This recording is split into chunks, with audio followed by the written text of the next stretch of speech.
Allahu Allahu Allahu Allah Allahu Allah. A'udzu billahi minasy syaithanir rajim. Bismillahirrahmanirrahim. Alhamdulillahi rabbil alamin. Ar-Rahmanir Rahim. Maliki yaumiddin. إياك نعبد وإياك نستعين اهدنا الصراط المستقيم صراط الذين أنعمت عليهم غير المغضوب عليهم ولا الضالين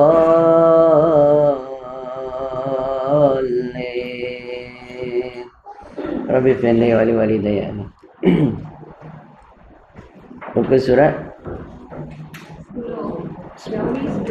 surat 10 Jawi Rumi 23 22 je.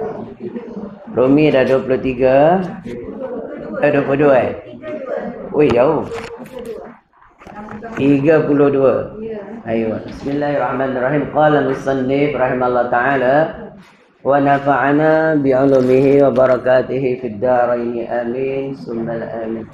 Baik. Adapun hakikat sembahyang itu 4 perkara. Apa dia hakikat? Yakni kebenaran bagi sembahyang. Sembahyang ni ada hakikat zahir, ada hakikat batin. Yang ini ni iaitu hakikat zahir. Ya, baik. Adapun hakikat zahir bagi sembahyang itu 4 perkara. Yang pertama, masuk serta berilmu, yakni mengetahui yang disembah, mengetahui yang disembah dan mengetahui akan syarat-syarat sahnya dan segala rukunnya dan segala perkara yang membatalkan akan dia. Zahir lagi, kalau orang tu solat tapi main ikut-ikut saja, tak ada ilmu. Ya. Cicak memang buat menyakat. Kalau malam Jumaat bunuh cicak tu dapat pahala. Heran padahal dia makhluk je kan. Tapi ada sebut dalam kitab, cicak ni antara binatang yang harus dibunuh. Lebih lagi yang dekat masjid. Kerana apa? Dia suka berak orang terpijak, tak sah solat. Dia suka berak menabur. Suka hati dia je. Paling best kalau minuman terdedah, makanan terdedah. Dia cukup suka ada lampu kan. Wah, dia fokus masuk terus.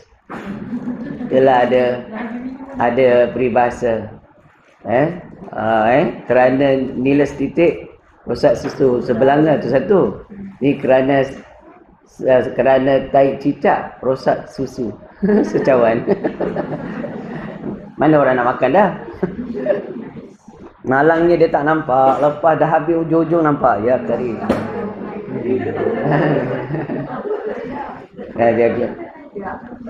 Jadi dalam i'tibariah kisah perjalanan perjuangan Nabi sallallahu alaihi wasallam, binatang yang namanya cicak ni dia tak menolong Nabi. Tu heran tu. Padahal kebanyakan binatang dia akan tolong Nabi, sukakan Nabi. Unta sampai menangis rindukan Nabi. Laba-laba, dia tahu Nabi dah masuk ke dalam nak bersembunyi daripada orang kafir, cepat-cepat dia buat sarang.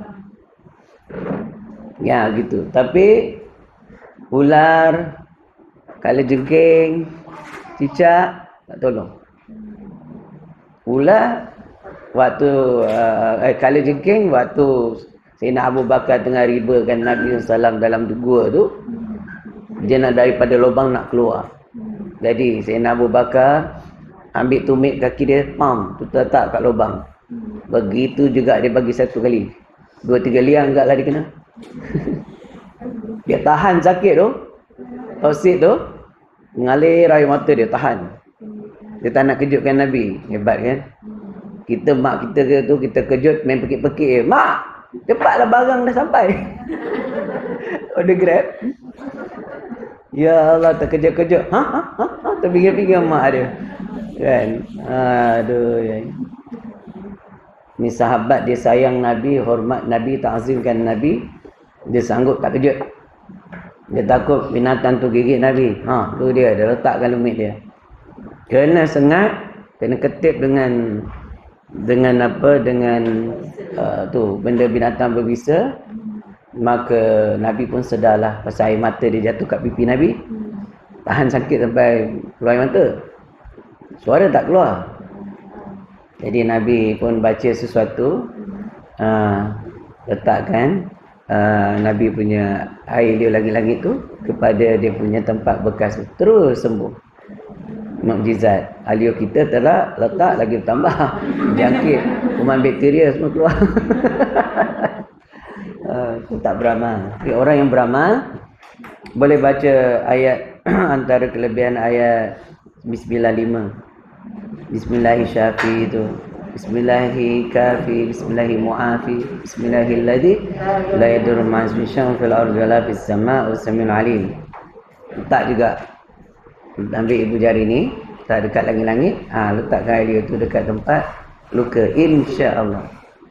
Bismillahirrahmanirrahim. Bismillahi syafi, bismillahi kafi, bismillahi mu'afi dengan bismillahilladzi. Habis. Tapi benda tu nak buat amal. Kalau kita baru kena baru nak buat, payahlah pasal tahap keyakinan kita tu kurang. Jadi dia kena buat amal setiap lepas sembahyang tu, bagi dia mantap mendarah daging dengan kita dah. Setiap lepas sembahyang amalkan baca sekali tu. Setiap 5 waktu. Selama 40 hari tak berhenti. Lepas tu setiap hari sekali. Lepas 40 hari. Perempuan yang perempuan yang kedatangan haid boleh dia baca doa tu sebab dia bukan ayat Quran. Kita dah konsisten 40 hari. Maknanya maksudnya waktu kita baca. Yalah, perempuan kan dia ada cuti. Baik, qala musannif rahimallahu taala lagi. Pasal orang perempuan susah nak pati gini. Pasal dia ada waktu usul dia. Bila tua baru dia jadi nenek kebayan semua. Dah tak ada kan. Dia dah tak ada dia boleh beramal lah 40 hari tetap terus. Jadi orang lelaki yang untung. Senang dia nak amal ilmu pengasih 40 hari settle. Tu settle. Orang perempuan tak dapat. Kan. Habis.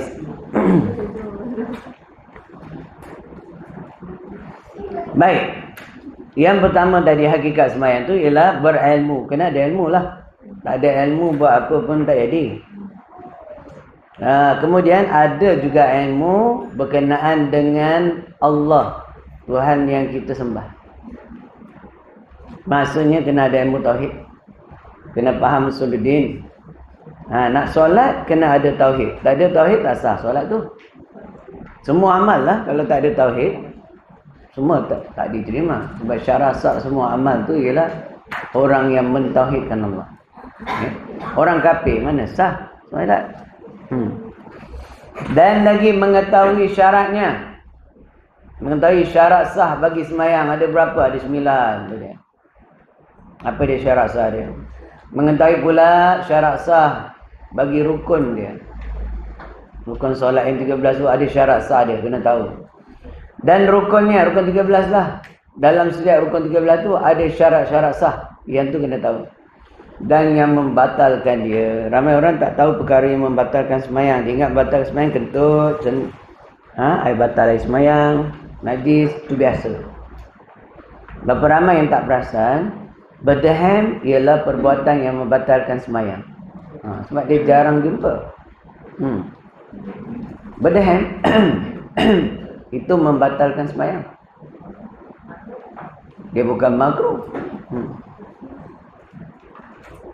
Jadi kenapa dia batal tu? Kata Syedaq bin Abdullah Fatani, iaitu perkara yang membatalkan sembahyang menempati 2 makharijal huruf walaupun tidak ada makna.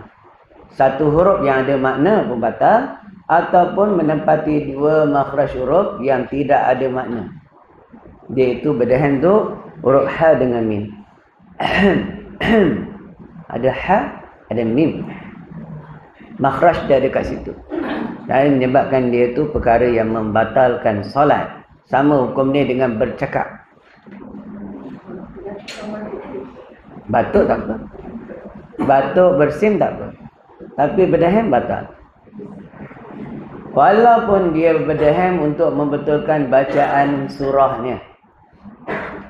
Dia berdahan untuk betulkan bacaan surah, bukan bacaan Fatihah. Kalau bacaan Fatihah harus berdahan. Asalnya membatalkan. Tapi kalau tak berdahan tak boleh lepas makhraj untuk baca Fatihah dengan betul. Jadi itu diperbolehkan. Sekadar untuk membetulkan bacaan rukun saja. Fatihah, tayat akhir, selawat atas Nabi, dalam tayat akhir. Ini semua mesti kena baca dengan betul. Syarat sah dia. Tak boleh salah makhraj. Jadi nak dapatkan makhraj tu kena berdahan. Baru harus. Untuk Fatihah boleh. Pada surah dia berdahan, batal sembahyang dia. Dia tahu ke dia tak tahu, tetap batal. Kita yang makmum kat belakang dengar wajib mufarakah. Dengar imam berdahan, wajib mufarakah. Boleh. Jadi kena perhalusi. Kata berdahan tu boleh lah sebab nak betulkan qiraah. Ya, qiraah yang mana? Yang fardu saja, yang rukun saja. Lain daripada tu tak boleh. Kenapa tak boleh? Sebab dia adalah perbuatan atau perkara yang membatalkan sembahyang. Walaupun tak dilisted secara detail dalam kitab, tapi dalam kitab sebut iaitu berkata-kata dengan satu huruf ataupun dua huruf yang menempati dua makharijal huruf. Itu maksud kitab, murad dia. Ya.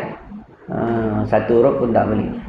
Apatah lagi ada ustaz yang kata kalau handphone bunyi kita boleh angkat sebut solat. Ini lagi jahanam. Ini ustaz ni betul-betul buat pekerjaan bidah. Dia kata orang bidah, dia lah bidah. Nabi tak pernah buat lah macam tu. Zaman Nabi ada handphone? Tak ada. Kalau begitu mana dia dapat dalil boleh sebut solat tu? Nabi tak pernah ada handphone, ada boleh cakap solat, mana ada? Jadi dia pandai-pandai mereka cipta hukum yang batal solat dia. Lagi apa? Itulah baru panggil bid'ah dalalah. Sebab Nabi tak buat betul. Itu dalam ibadat dia buat macam tu, membatalkan sembahyang dia. Qala musannif rahimallahu ta'ala lagi. Perasan tak orang sembahyang main janggut? Bismillahirrahmanirrahim. Alhamdulillahirabbil alamin. Itu imam. Imam Arab selalu macam tu. Tu Imam Wahabi lah tu. Dia kalau main janggut gitu-gitu je dah batal lah. 3 kali gerak. Kalau jari je tak apa. Macam ni lah. Masuk balik dia. Nak kan sekarang nak sujud kan, betulkan jubah dia kan 2 lapis. Kadang-kadang ni dia punya ni. Maaf dekat belakang. Oi, macam hal Pak Arab ni. Yang paling best sekali. Ana balik daripada Palembang dekat KLIA, baru nak sembahyang zuhur, nak sembahyang buat jamak lah. Zuhur dengan asar. Jadi kita pun nak sembahyang ni Pak Arab tunggu.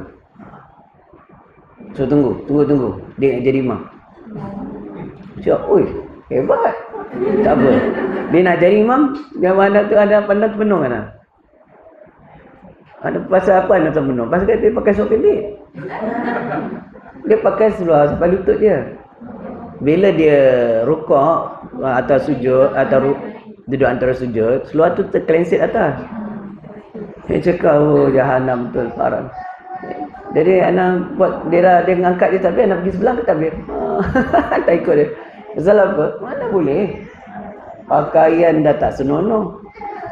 Kan? Walaupun syarat sah solat tu menutupi aurat, tapi kalau menutupi kepala lutut tu punya wajib bagi laki-laki. Sebab takkan sempurna tutupan aurat tu kalau tak tutup lutut. Jadi tutup lutut tu jadi wajib walaupun dia bukan aurat. Aurat ialah antara pusat dan lutut. Lutut bukan aurat. Pusat bukan aurat. Tapi kaedah usul fiqh, Ma la yatimul wajib illa bihi fa huwa wajib. Kalau tak sempurna kewajipan melainkan kena buat benda tu wajib jadi dia. Mana mungkin kalau ngam-ngam dekat lutut kita nak boleh jaga aurat, tak boleh. Bila dia duduk habis dah nampak aurat. Habis. Qala musannif rahimallahu ta'ala.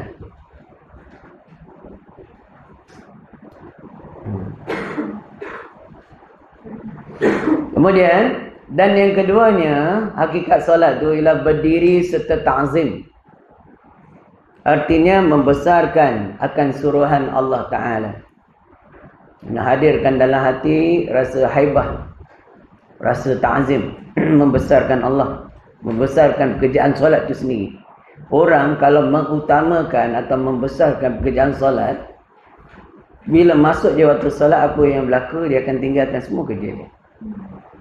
Sebab bagi dia yang utama ialah solat tu. Itu makna mentakzim. Tapi kebanyakan orang dah kejap lagi aku solat lah.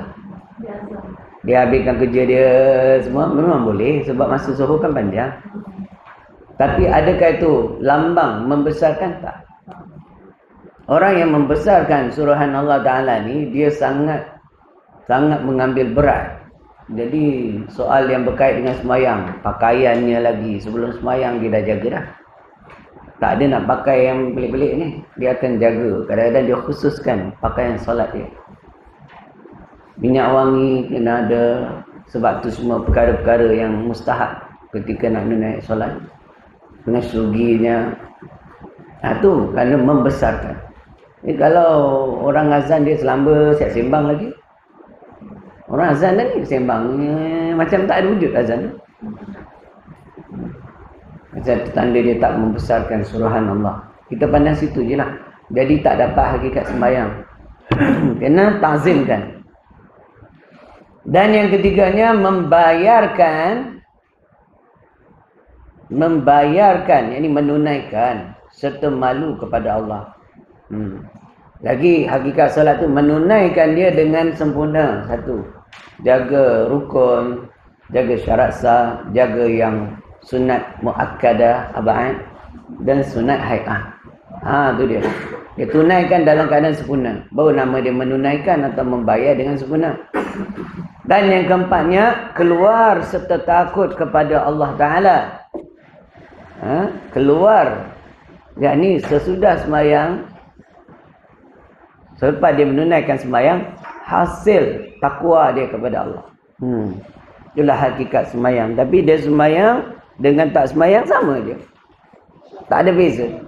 Tak ada pertambahan iman. Maknanya sembahyangnya belum sempurna.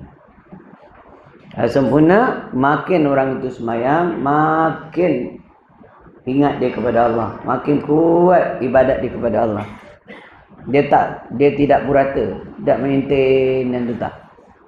Solat ni dia punya kehebatan, dia dah lebih dahsyat daripada zikir, lebih dahsyat daripada baca Quran, lebih dahsyat daripada amal-amal lain. Sebab dia solat amal paling utama. Jadi di dalam solat itu ada tarbiyah kerohanian. Dalam solat tu dipanggil ada solat zahir syariat, ada solat batin hakikat. Bila dilaksanakan, orang yang solat tu diumpamakan orang yang sedang menghadap Allah Ta'ala. Seperti mana baginda Nabi SAW menghadap Allah ketika malam Mi'raj. Jadi pendek kata, daripada sudah hakikatnya, bila orang itu takbir saja, dia sepatutnya hilang kesedaran diri daripada duniawiyah, dia masuk ke alam makrifat dengan Allah. Dia dengan Allah bersendiri, berkhalwah dengan Allah masuk dia. Walaupun dia berjemaah, tapi dia hakikat batin dia dengan Allah. Tak kira dah orang depan kiri kanan dia. Tu. Jadi itu solat itu dia panggil wa ma'dina asraril asyikin. Kata Syekh Daud bin Abdullah Fatani. Dia kata wa ma'dina asraril asyikin. Menjadi solat itu menjadi tempat galian rahsia tajalli Allah Ta'ala bagi orang-orang yang asyik. Dia solat dalam keadaan nasyid tu akan tersingkap rahsia-rahsia makrifat dengan Allah. Itu maksud dia. Dalam solat. Bukannya menyingkap fikiran nak menyelesaikan urusan dunia dalam solat. Bukan. Tapi Allah akan bukakan dengan asbab solat dia tu akan pintu yang menghijabi hati dia. Sehingga dia dapat kenal Allah. Dalam solat. Wa ma'dina asraril asyiqin. Dan juga solat ini dia sebagai tariqatal muttaqin. Jalan bagi orang yang bertakwa. Sebab tu bila kata pengarang, bila bagi salam, orang itu akan bertambah ketakwaan kepada Allah. Kenapa kita solat tak tambah-tambah? Ada sesuatu dengan kita. Sama ada zahir solat kita belum sempurna, ataupun tak jaga batin solat dia. Qala musannif rahimahullah ta'ala lagi.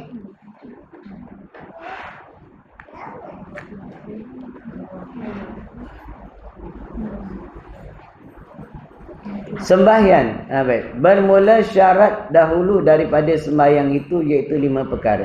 Syarat apa ni? Syarat sah. Dobek sana.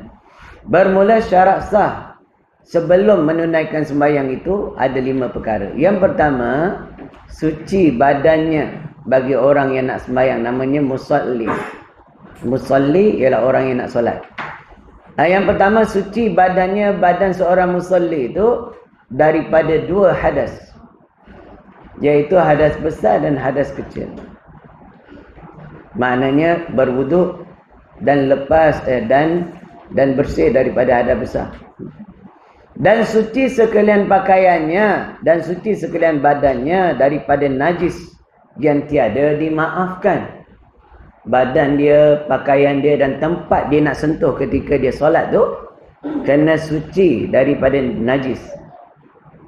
Jadi kalau bawah sejadah ada tai cicak, boleh tak sembahyang atas? Boleh lah.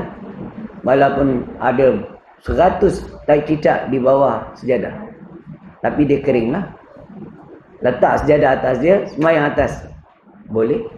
Janjikan tangan kaki kita bukannya sentuh najis, tersentuh sejadah. Bawah dia yang ada najis. Boleh. Tak ada masalah. Jadi tempat yang kita nak sentuh, nak pegang, yang berhubung tu dengan solat tu tak boleh kena najis. Najis pula ada 2 jenis. Dimaafkan dengan tidak dimaafkan. Ramai orang kata bulu kucing tidak najis. Orang yang kata tu main kata-kata saja, tak ada dalil. Memang banyak dalam hadis Nabi kata kucing tu binatang suci. Yalah, kulit dia suci, bulu dia suci, diri dia pun suci. Maknanya kalau kucing tu duduk atas riba kita sedang solat, tak batas sembahyang. Walaupun dia tak cebok buntut dia. Tapi yang penting buntut dia, jubur dia tak ada tai. Sebab cara kucing menyucikan dia bercebok dengan lidah dia. Dia jilat bersih. Ada tak air najis? Tak ada. Daripada sudut fiqah, tak najis satu. Dengan solat, dia duduk atas riba. Tak ada masalah. Tapi bila dia keluar pada riba, ada bulu bertumpuk. Baru batas sembahyang. Kerana dalam mazhab Syafi'i, bulu yang tanggal daripada binatang, walaupun binatang suci, menjadi najis ya. Bila dia tanggal pada kulit dia, jadi najis. Yang tidak dimaafkan untuk solat. Ya, ketika solat tak boleh tampung bulu tu. Ada kat baju, dalam poket, tak boleh. Faham? Tapi kalau kita ada nampak bulu, kita cepat-cepat buang, tak batal. Ada bulu melekat, kita nampak je, buang cepat. Kan? Bila buang cepat tu, dimaafkan. Sama lah tai cicak jatuh nampak, buang. Boleh. Tapi kalau cicak tu jatuh panas, masih panas lagi memang tak lah. Kan? Pasal dah melekat najis dia. Dia maknanya dia cecair. Jadi bulu kucing, orang macam kita, orang biasa, bukan penternak kucing, Walaupun satu helai, ia membatalkan sembahyang kita. Tak boleh ada kat sejadah, tak boleh ada dekat pakaian, tak boleh ada kat badan. Tak dimaafkan untuk solat.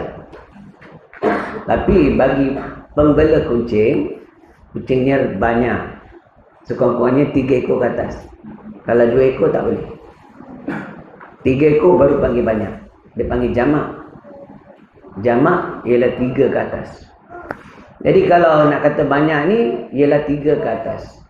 Jadi walaupun dia jaga, kadang-kadang kat sejadah dia ada juga bulu. Kadang-kadang kat pakaian dia pun kena. Pasal kat kucing ada, semua ada kucing.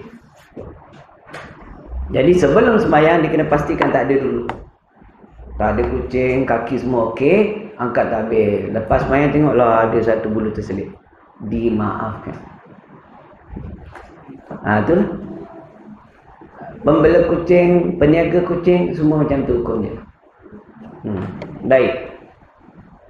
Najis tidak dimaafkan banyak. Najis mughallazah satu, najis mutawasitah satu. Najis ada tiga kategori. Mukhaffafah satu.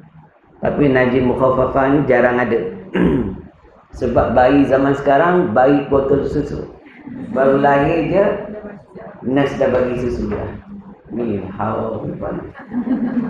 Tapi nak buat macam mana? Kalau tak bagi anak lapar. Kan? Ada keharusan. Cuma cerita dia orang dulu tak ada. Orang dulu beranak dengan Tok Bidan. Mak Bidan. Tok Bidan tak. Mak Bidan. Lepas beranak, dia suruhlah susu.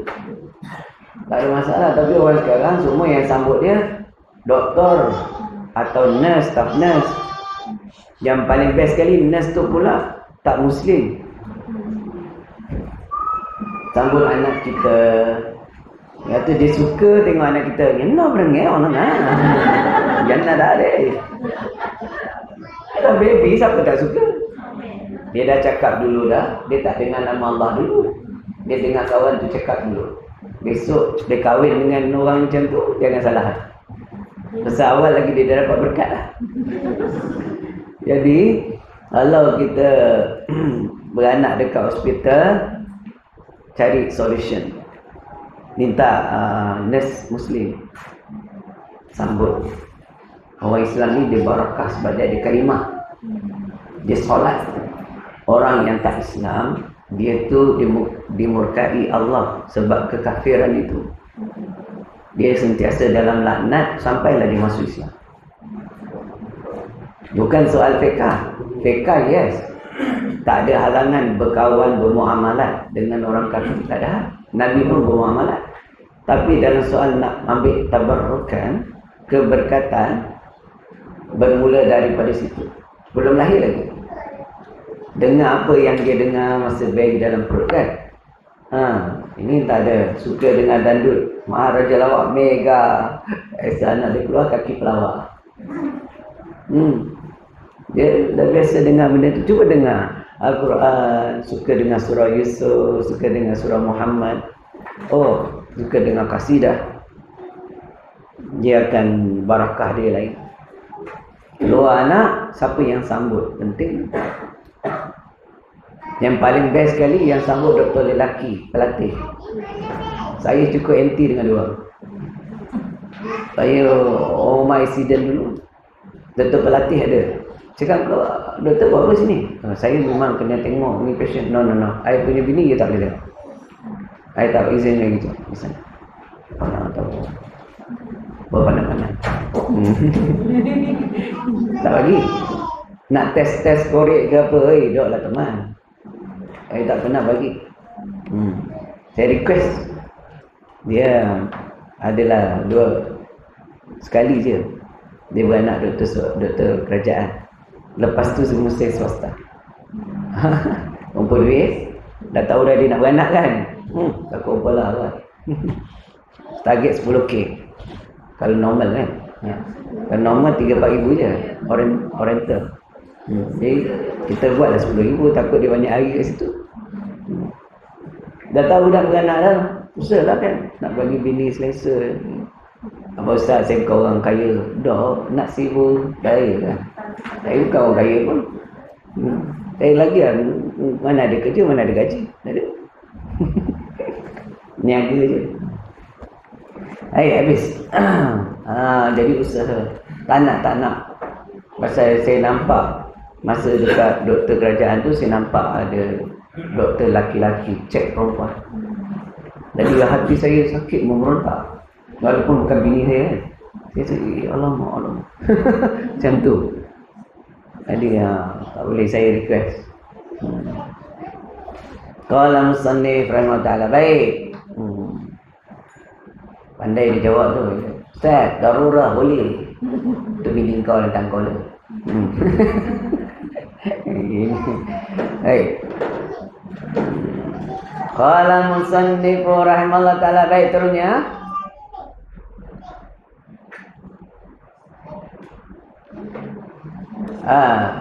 Suci sekalian badan daripada najis yang tiada dimaafkan. Itu najis yang tak dimaafkan. Apa lagi najis yang tak dimaafkan? Kuah gulai kari, gulai ayam, masak lomak, cili api. Semua najis tu. Alamak, Ustaz biar betul. Macam mana dia jadi najis? Kita bukan taruh tai ayam sana. Darah adalah najis mutawasitah. Darah apa pun. Darah manusia, darah binatang. Kecuali anjing babi, dia mughallazah. Dia bukan mutawasitah. Nanah, najis. Air bisa tu, najis. Yang busuk tu. Air apa tu? Air danau, apa nama?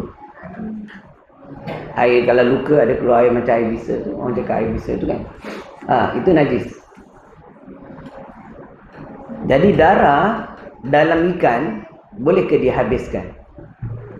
Lepas kita siang ikan, masih ada darah tak daging dia? Dah ada. Ayam ada.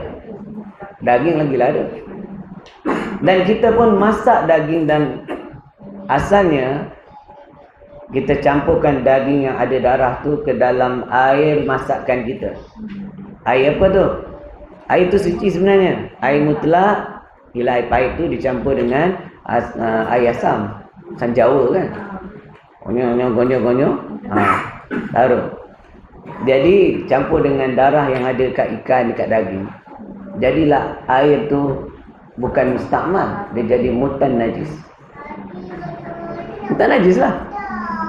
Jadi kenapa boleh makan kalau dia najis? Kerana dia adalah najis yang dimaafkan untuk makan. Kenapa?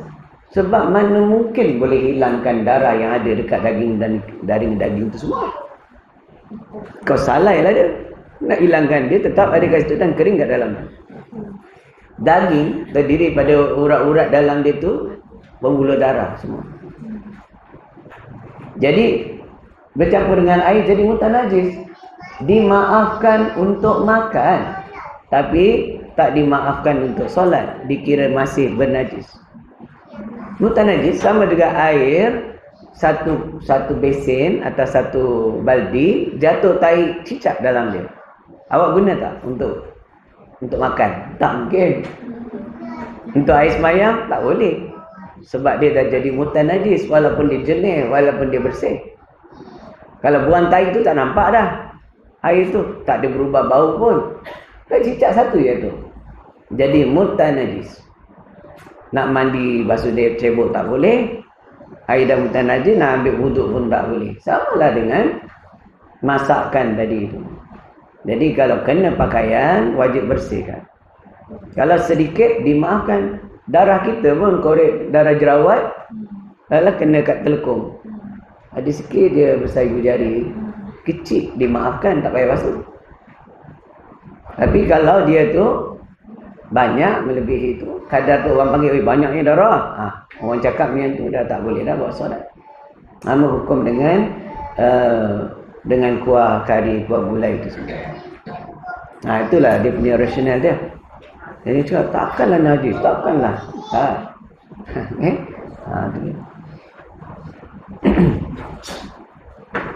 Yang kedua, menutupi aurat. Bermula aurat laki-laki itu barang yang antara pusat dan lutut. Menutupi aurat. Laki-laki perempuan wajib tutup. Yang lelaki antara pusat dan lutut. Jadi pusat dan lutut bukanlah aurat. Tetapi jika orang itu mendedahkan pusat, mendedahkan kepala lutut, hukumnya haram juga. Kerana dia dihukumkan wajib tutup kerana menjaga aurat. Ni saja dia pakai kain plekat, Lensit sampai nampak pusat. Tak boleh ya. Lagipun laki-laki ni kalau aurat dalam sembahyang ni, aurat dia di luar sembahyang, seluruh badan dia di hadapan muslimah, di hadapan orang perempuan, badan juga adalah aurat bagi laki-laki. Ya, dalam sembahyang memang pusat dengan lutut. Tapi di luar rumah, di hadapan perempuan yang ajnabi ya, badan dia adalah aurat. Sebab tu hukum menayangkan body badan kepada pertandingan body badan hukumnya haram. Dah lah pakai spender dia. Spender dia ada lain semua, ya Allah. Hukumnya haram. Sebabnya pertandingan macam tu tak boleh ditanding oleh orang Islam. Kalau badan power macam saya, keding lah. Yelah awak kurus, saya badan lain lah. Apa dibanggakan tu, esok kecut juga. Tengok orang yang kat body ni, bila dah tua, habis jatuh lagi buruk apa. Gebe semua. Sini gebe, sini gebe. Main kipas. Dah tak boleh nak maintain. Jadi jangan bangga. Dia ada masa dia akan teruk. Kan? Jadi bersederhana lah. Nabi SAW badan memang mantap, tough badan dia. Tapi dia tak tayang badan kepada orang. Marah orang kat body.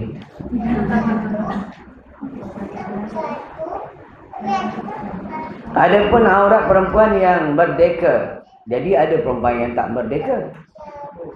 Apa dia perempuan yang merdeka? Kita lah. Yang bukan hamba. Hamba saya. Bukan kuli bata. Kalau kuli bata tu bukan hamba saya. Dia bekerja. Hamba saya ialah dia jadi hamba sebab dijual. Sebab jualan, jual beli. Dan dia juga jadi hamba sebab peperangan. Jadi orang Islam menawan akan orang-orang kafir di dalam peperangan. Jadi anak isteri semua jadi budak. Jadi hamba saya. Jadi itulah jadi hukum hamba saya. Iaitu sekalian badannya melainkan muka dan dua tapak tangannya dan belakang kedua tangan. Inilah aurat perempuan yang boleh terbuka di dalam sembahyang. Baik dalam sembahyang, ni bukan aurat. Sini belakang bukan aurat. Mana di luar sembahyang juga bukan aurat. Tapi kenapa dia pakai sarung? Lagi baik sebab nak memelihara ni. Tangan dia terpeleset, nampak aurat. Jadi dia pakai sarung. Kan? Jadi di dalam sembahyang auratnya sini saja. Jadi kalau orang pakai baju selain pada telekom, boleh je. Kalau baju tu ada kancing kan? Kancing. Kalau tak ada kancing macam ni, pakailah sarung. Boleh je sembahyang. Nak jaga kat sini je. Tudung tu bagi dekat sini. Tudung kita tu kan bagi sini. Boleh sembahyang. Sembahyang macam tu tak payah pakai telekom. Kaki stokin lah. Pakai stokin. Kalau perempuan yang hamba sahaya, aurat sembahyang ni macam mana? Ni tadi merdeka, ni hamba sahaya, macam laki-laki. Antara pusat dan lutut. Dia perempuan, dia bukan alien. Tapi kategori dia hamba sahaya. Itulah yang berlaku pada hari ini. Orang joget beli tu, Minarab yang joget beli tergelek-gelek, pakai seksi tu. Kenapa? Itu memang adat jahiliah satu. Yang kedua, dulu yang menari gelek macam tu lah hamba saya. Hamba saya. Jadi kebiasaan orang Arab, orang kaya-kaya Arab walaupun dia Muslim, dia ada hamba saya. Jadi hamba saya tu disuruh menari lah di depan orang-orang ramai. Keadaan dia macam tu lah. Terbuka aurat. Dosa tak? Dia antara pusat dengan lutut dia aurat dia. tapi dah disalah guna. Sepatutnya tak dieksploitasi kan. Ini jahatnya manusia tu kan, salah guna. Sebab tu hamba saya tu macam bini dia. Hamba saya dia boleh pakai tidur walaupun dia tak nikah. Dia bukan zina. Dia panggil milik dia. Faham tak? Tu hamba saya. Habis gundik sultan. Gundik ke, kalau orang Melayu panggil gundik tu hamba saya lah sebenarnya. Dayang tu. Bagi nama baik dia Dayang. Sebenarnya dia adalah hamba saya bagi sultan. Berapa banyak sultan yang hamba saya? Gundik dia beramai. Sampaikan apa tu, hantua punya awet pun nak dikebas ni. Apa nama? Tun Teja. Bukan Tun Teja. Tu dia ambil. Seorang lagi yang atas bukit tu. Oh, yang balik ke gunung. Orang gunung tu pun nak jadi hamba saya. Habislah. Puteri Gunung Ledan.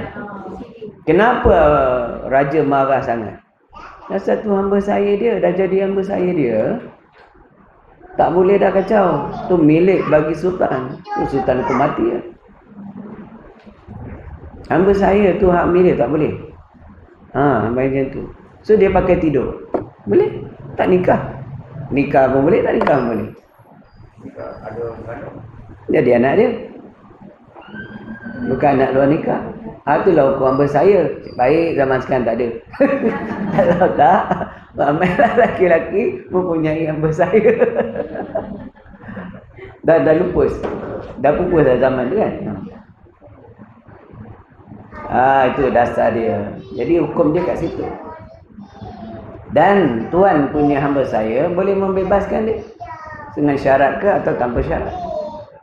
Dia merdekakan hamba saya, pahalanya sangat besar. Seperti Bilal Ibn Rabah dulu hamba saya. Rabi'atul Adawiyah hamba saya. Dia ditangkap oleh orang jahat, dijual jadi hamba. Lepas tu ada orang Islam beli. Malam-malam hari dia ibadat dengan Allah. Tuan dia nampak cahaya daripada langit tembus tempat ibadat dia. Dia perhati, dia tengok, lah hamba aku ni orang mulia rupanya. Dia merdekakan. Wali kan? Rabi'atul Adawiyah. Panjang cerita hamba saya. Qala musannifu rahimallahu ta'ala.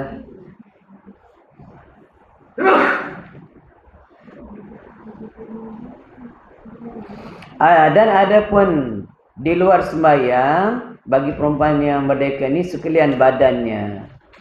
Luar sembahyang sekalian tubuh badan dia.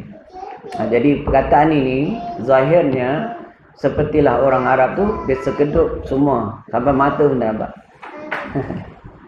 Padahal ada dalam sembahyang dengan luar sembahyang tu sama. Cuma penutupan aurat ni berkata jumhur ulama, wajah wanita tu juga perhiasan.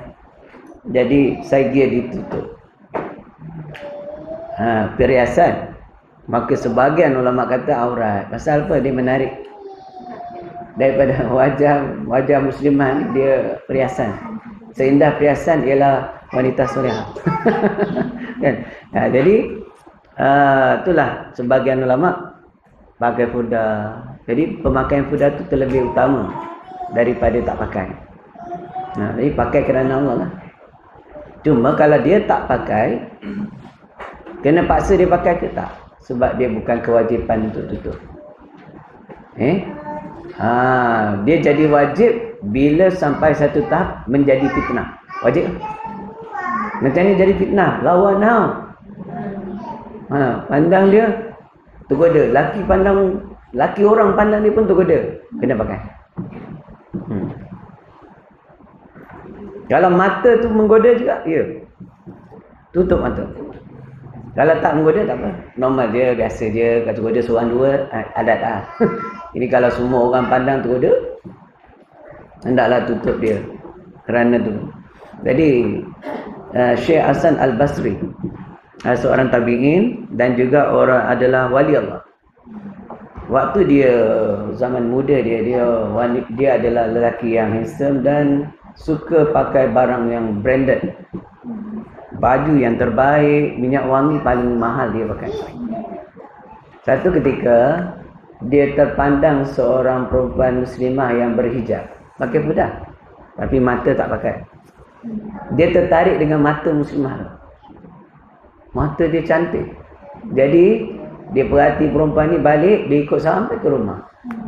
Sampai depan rumah, pembantu perempuan ni keluar, hamba saya dia keluar. Dan nak apa tuan?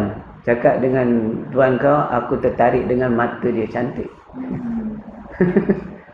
Lepas tu hamba saya dia pun masuk bagi tahu dekat tuan dia. Perempuan tu perempuan yang solehah.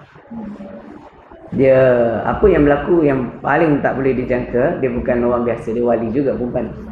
Jadi dia korek mata dia, taruh dekat dulang, pergi hantar dekat laki-laki tu, dekat Hasan Al-Basri. Jadi apa berlaku?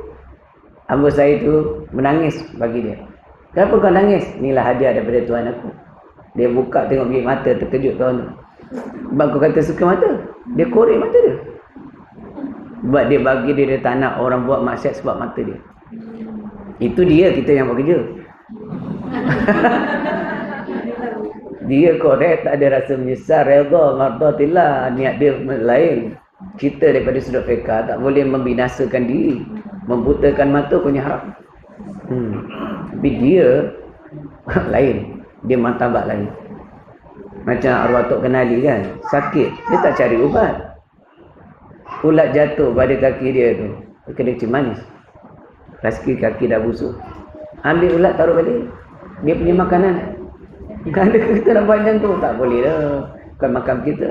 Kita makan cari ubat wajib. Dia beranggapan itu bukan sakit, nikmat dari Allah. Jadi buat apa dia nak ubat? Dia punya i'tiqad, itu kurniaan Allah pada dia. Oh, kita mana boleh, sakit badannya tak boleh tahan.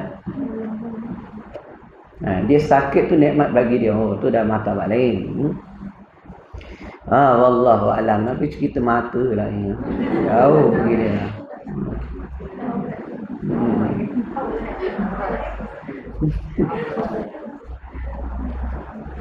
Akhirnya punca dari itulah Syekh Hasan Al-Basri itu terkenal sebagai wali Allah. Kesan itu, perbuatan wanita tu, dia jadi hamba yang sangat takut pada Allah. Jadi orang pakaiannya pakaian orang miskin, bersederhana. Ada dia orang kaya, dia tinggalkan kekayaan dia, ibadat kepada Allah, jadi wali besar. Dan dia juga ulama besar. Qala musannifu rahimallahu ta'ala. Adapun kata, dan adapun di luar sembahyang sekalian badannya. Adapun aurat khunsa. Khunsa ni bukan pondan. Manusia yang ada dua alat. Pondan bukan khunsa. Itu dipanggil golongan mutasyabbihat. Mutasyabbihati minan nisa ibir rijal. Wal mutasyabbihina minar rijali bin nisa'i. Lelaki menyerupai perempuan, perempuan menyerupai lelaki. La'anahullahu alaihi. Allah melaknat mereka semua. La'anahullahu ala rijal syibih nisa. Allah melaknat laki-laki yang menyerupai perempuan. Itu sebaliknya. Yang buat kerja. Jadi selagi dia berpenampilan begitu, selagi itu dia di dalam laknat Allah. Kan hadis tu. Lepas tu kita beli dia punya kuih, beli dia punya produk. Saya bukan boykot. Boleh je beli. Kita beli kat orang kafir boleh. Orang kafir lagilah musuh Allah, tak solat, mensyirikkan Allah. Boleh je beli beras kat dia, makan tak? Bukan tak boleh beli kat dia? Boleh, fiqah. Fiqah macam tu. Jadi kalau awak pegang jalan sufi, awak kena tanam padi sendiri, tanam sayur sendiri, ataupun cari orang yang jaga solat, menanam sayur tu. Memang payah hidup kan. Tapi itulah jalan dia kalau nak jadi orang sufi. Dan tu orang sufi banyak uzlah, tepi hutan, dekat hutan. Dia tanam sendiri. Dan kita duduk dekat town ni, handphone dah tak boleh tahan dah. Yahudi punya pakai. iPhone lah. Sedap pakai dia. Microsoft Office. Siapa yang buat? Yang buat komputer siapa dia? Islam tak melarang guna fiqah, muamalat dia. Itu nikmat Allah. Kita kena guna. Niat dia dapat pahala. Tapi orang yang nak betul-betul mentakarubkan diri pada Allah, dia kena jaga makan dia. Orang yang tak solat makan pun dia tak boleh makan. Kita mana dia nak hidup dalam bandar ni susah. Susahlah. Kena duduk sendiri. Tanaman sendiri, semua sendiri. Masya Allah. Tak sampai lagi, anak pun tak boleh sampai. Anak pakai Ducati orang putih. Tapi jadikan dia alat untuk mazra'atul akhirah. Itulah tahap kita. Gunakan dunia sebagai jembatan ke akhir. Jangan balik ni pergi buang televisyen, buang TV, tak nak bagi anak. Mana? Sebab kita, jalan kita ni orang awam. Kita bukan Tok Wali. Qala musannif rahimallahu ta'ala. Lagi sikit lagi, cari pustak.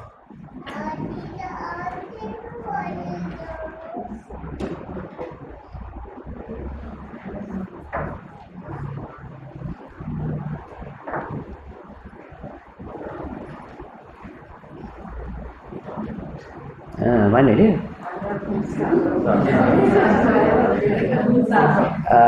Okey, khunsa. Aurat bagi khunsa tu, khunsa yang merdeka. Ada khunsa pun ada yang bersaya. Di dalam sembahyangnya seperti aurat perempuan juga. Kalau khunsa tu yang dikendaki di sini ialah khunsa yang tidak muskil. Khunsa yang rupanya rupa perempuan. Dia tak muskil lah. Maka dia punya sifat banyak kepada perempuan, hukum dia seperti perempuan. Kalau ada yang muskil, kejap dia perempuan, sekejap lelaki. Ini kacau. Dan ada pun aurat saya perempuan di dalam sembahyang seperti aurat laki-laki juga. Dan ketiganya suci tempat. Wallahu a'lam bishawab. Itulah. Dah urai dah pun. Ada soalan ni, ada soalan saya baca dulu.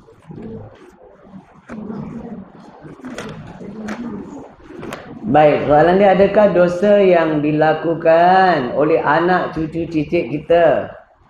Dosa apa dia buat ni? Dosa bercinta sebelum kahwin. Ni zaman sekarang lah, zaman bercinta sebelum kahwin. Boyfriend dan girlfriend menjadi saham dosa pula. Dan saham dosa kita selepas kita mati. Kerana kita tidak pernah melarang atau menegar mereka bercinta sebelum nikah. Semasa kita masih hidup.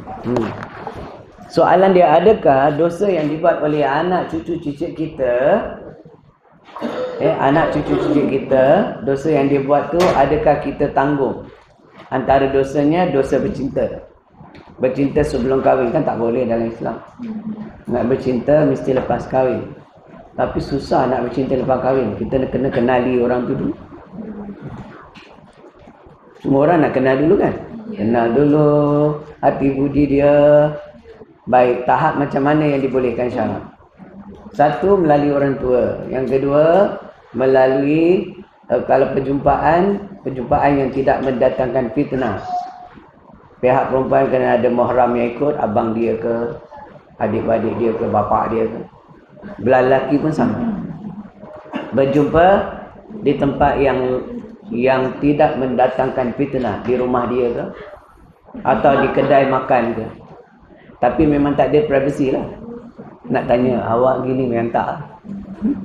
Itu tahap Islam. Ataupun melalui handphone, WhatsApp, di jarak jauh.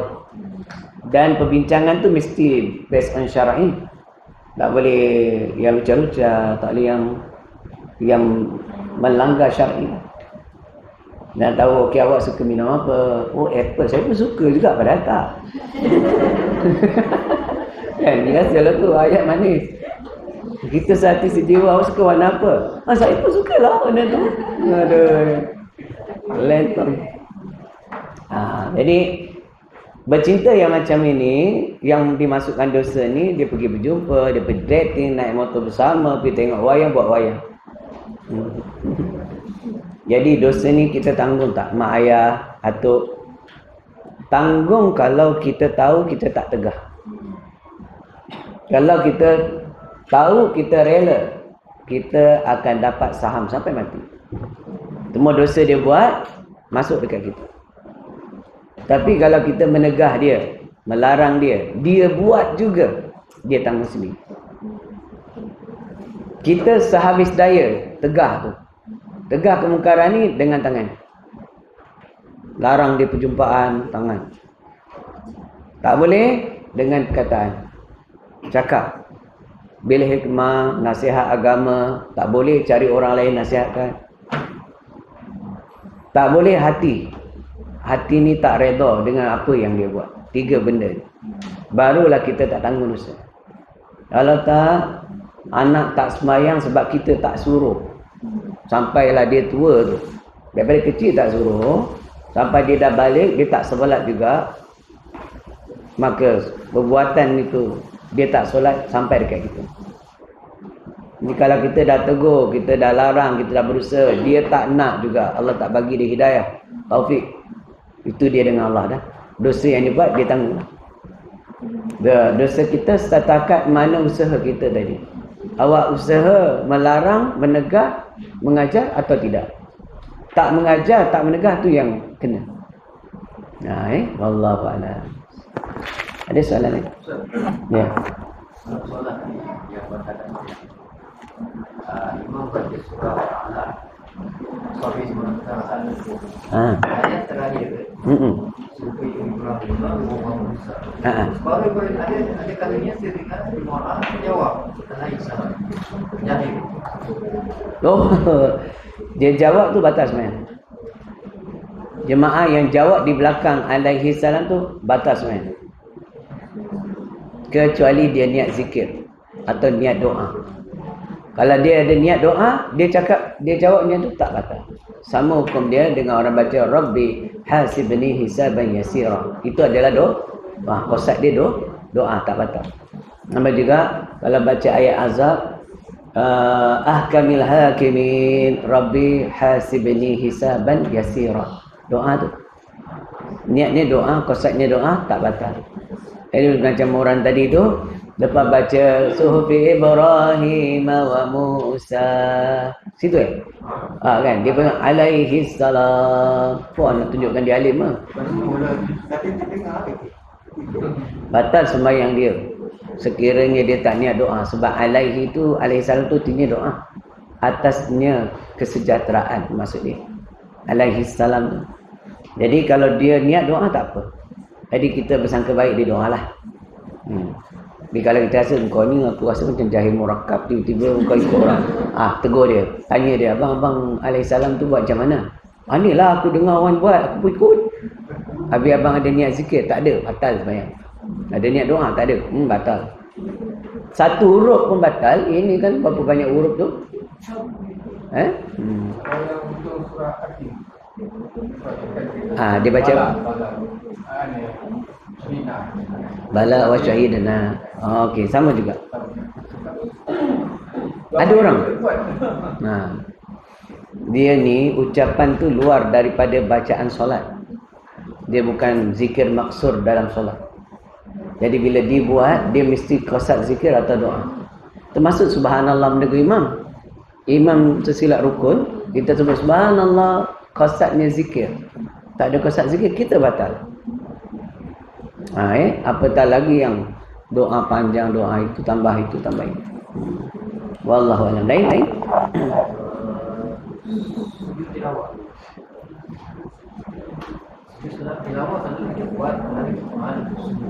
Ya.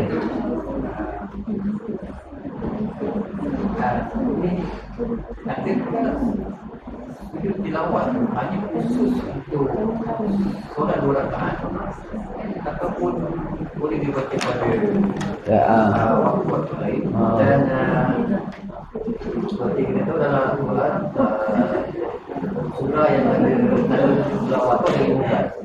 Jadi dibaca salah satu daripada dalam waktu-waktu solat yang lain. Apakah hukum sujud tilawah? Baik, sujud tilawah ni tidak dikhususkan pada pagi Jumaat saja. Yang pagi Jumaat tu dia khususkan untuk surah tu sejadah. Hukum dia sunat muakkad. Surah Alif Lam Mim sejadah. Dia tak tukar surah lain bagi Jumaat. Tapi kalau ayat-ayat dalam Quran yang ada 15 tempat sujud, tapi yang sujud hanya 14 je, ialah boleh dibuat ketika solat apa juga. Maghrib ke isyak ke zuhur ke asar ke boleh. Sampai di ayat sejadah sujud tilawah pada rakaat pertama. Atau pada rakaat kedua, atau pada rakaat ketiga, atau pada rakaat keempat. Dan dia baca surah yang ayat sejadah. Katakan ayat keempat, dia baca pendek, sambung ayat daripada rakaat pertama, rakaat kedua, rakaat ketiga. Rakaat ketiga kan tak sunat baca. Tapi dalam fiqh sunat sebenarnya baca juga surah pada rakaat ketiga dan keempat tu. Ya, sunat hai'ah. Jadi kalau dia buat sampai 4 pun boleh 4. Biasa orang buat pada rakaat yang pertama. Jadi ayat tu ayat tilawah, sunat hukum dia sujud. Sujud tilawah di dalam solat. Bukan dalam solat dia, luar solat pun sama. Lain?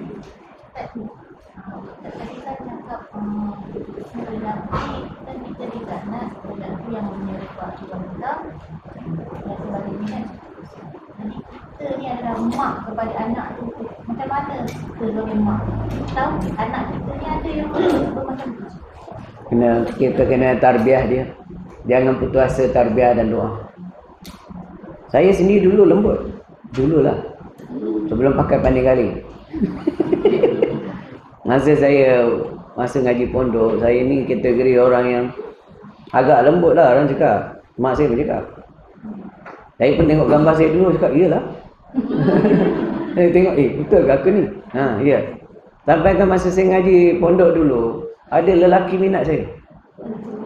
Saya tumpang pondok dia, malam dia nak berangkat saya. Saya sedar, astagfirullahaladzim, kau buat apa ni? Saya pindah pondok. Dulu. Tapi sekarang dah muka ganas lah. Cuma tak ada. Jadi kan, berubah tu dengan tarbiyah diri. Apa dia, mak pun dia kasar sikit, ayah pun kasar, kan. So nak ajar silat lah, silat nak, kan. Tapi saya buat pekerjaan kasar. First kali main motor lah. Lalu pun ngaji pondok dah main motor besar lah. Saya ngaji pondok umur 17-18 tu saya dah pakai motor besar, kan. Jadi daripada situ kita dah mula. Dulu saya kalau duduk saya macam ni, kepeknya. Saya malu, macam ni saya malu. Kangkang lelaki style ni malu. Tapi boleh berubah tarbiyah dia. Tapi bila hikmah dia tak boleh. Dia dah jadi buluh, betul. Buat patah, dia lari. Duduk dengan kawan dia lagi payah. Jadi kita bila hikmah lah, pelan-pelan belikan dia motor ke.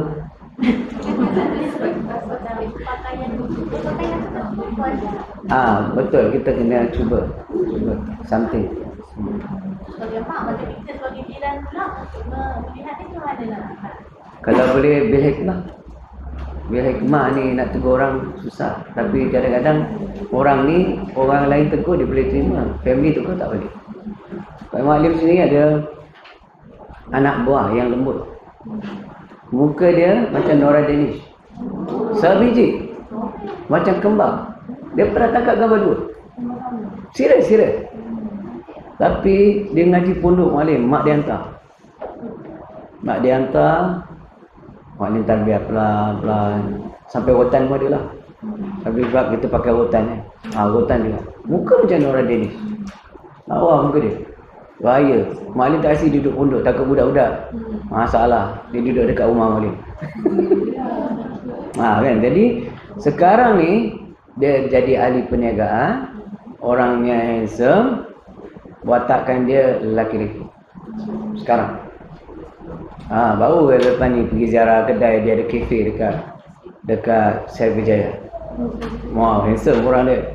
Yalah, orang dah pandai jaga keterampilan. Dengan fashion ni, dia tak jadi lembut dah. Kalau tidak, takut dengar. Ada soalan? Kenapa Malaysia pakai mazhab Syafi'i? Asia ni popularnya mazhab Syafi'i bukan satu dunia sebenarnya.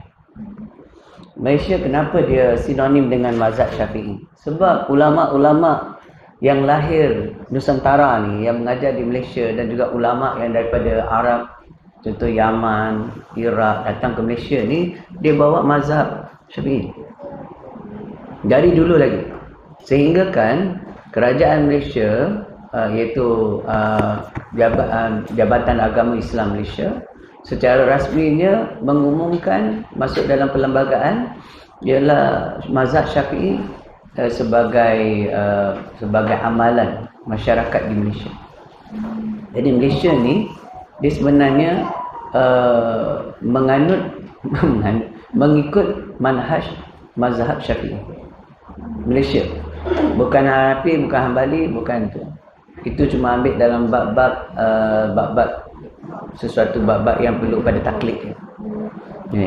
Bukan bermakna menafikan mazhab lain, tak. Tapi yang Syafi'i pun orang tak boleh faham. Syafi'i pun ramai tak faham banyak benda yang tak belajar lagi. Apatah lagi mazhab lain kan. Hau biru imam mazhab Hanafi. Kita nampak dia keluar kereta, dia kiss bini dia dulu. Dia kang, dia jadi imam. Yang kita bagi kita dia dah batal. Bolehkah kita follow dia imam? Tak boleh lah. Jadi gaduh pula. Tapi kalau kita pun faham mazhab Syafi'i, pun faham mazhab Hanafi tadi, kita beramal dengan mazhab Hanafi, kita pun boleh beramal mazhab Hanafi. Tak ada hal. Kena tahulah segala syarat sah batal dalam mazhab Syafi'i dan Hanafi tu. Dan cara dia syarat wajib wuduk dia macam mana semua. Kita amal lah. Tapi berapa orang yang ada kemampuan dia? Tak ada. Maka sebab tu lebih baik kita memelihara satu mazhab saja. Kita orang awam kan. Ulama lain lah, dia ada 4 mazhab, dia boleh amal mana lah. Lain? Oh, soalan dekat 5 minit.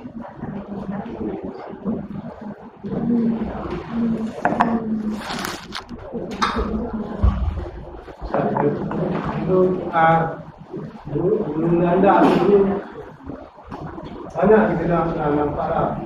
Bulu landak. Bulu landak kita pakai untuk baju Quran. Sekarang ni tak nampak lagi lah. Kita benda tu dikategorikan najis tu. Bulu.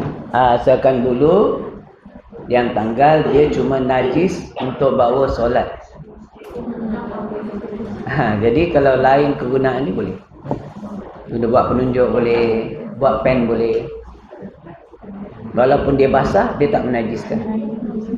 Tapi dalam solat tak boleh. Dia letak dah kat poket, tak boleh. Bulu ayam pun orang buat bulu lang, burung kasawari, burung ada burung kayangan tu, taruh dekat sini. Raja Sultan Kedah, dia taruh apa? Bulu apa? Burung apa tu? Burung kayangan tu.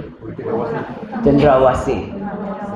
Itu dia. Jadi kepercayaan orang dulu atau antara dia jadi haibah lah. Jadi pelaris lah. Yang melariskan Allah lah. Mungkin jadikan dia asbab. Pasal orang nak tengok bulu tu datang kedai dia. Boleh lah. Tapi dia yang melariskan syirik. Yang melariskan Allah. Wallahu a'lam.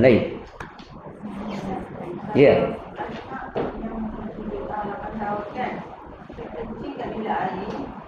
Kira tak banyak tapi masih dia pergi tu, kita pergi ke baju semua, dia yang kat dapur ni bau high.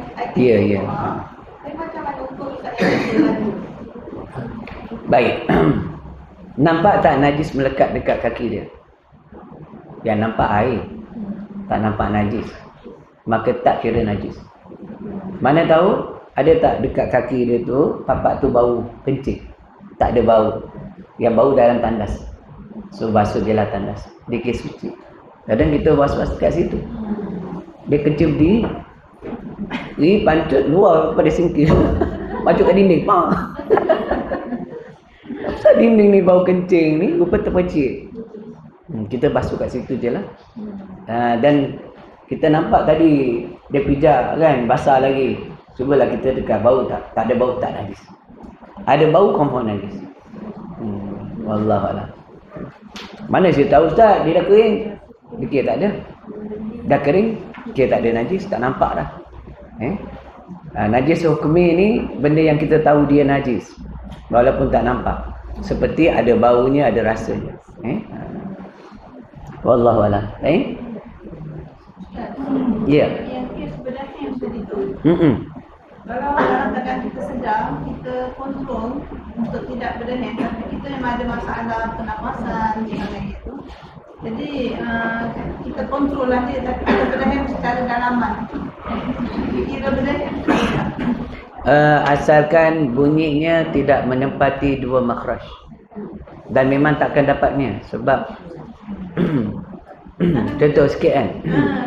Dia cuma dapat satu makhraj dia. Kita buat style batuk kan. Kita buat style. Ada orang dah sampai jadi adat. Dia dah jadi macam satu habit lah. Yang dah jadi habit ni dia kategori orang yang ummi. Jadi memang tak boleh untuk diri dia sah. Boleh lah.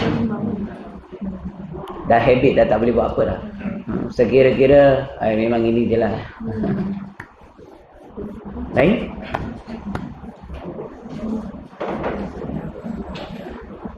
Wallahu a'lam. Bismillahirrahmanirrahim. Allahumma la qulubana bil hidayah kama nawarta 'ala syamsika abadan bi rahmatika ya arhamar rahimin walhamdulillahi rabbil alamin.